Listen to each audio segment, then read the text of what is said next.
और आप देख सकते हैं कि इस महंगाई की पिसी हुई आवाम जो है वो बेचारी किस तरह सड़कों के ऊपर रुल रही है और इनका कोई भी पुरसाने हाल नहीं, कोई भी इनको पूछने वाला नहीं, कोई भी इनकी हालात को बेहतर करने वाला नहीं।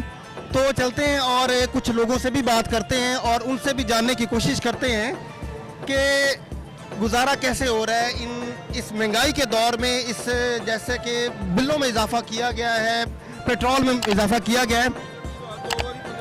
अस्सलाम वालेकुम। जी वालेकुम सलाम। जी सर, क्या कहना चाहेंगे इन हालात में जो बन चुके हैं इस वक्त और कोई सुनने वाला नहीं है? ये हमने कहना क्या है, जो हमारे हुक्मरान हैं उनको गैरत चाहिए थोड़ी सी करनी, गैरत के अलावा और कुछ नहीं हम कह सकते।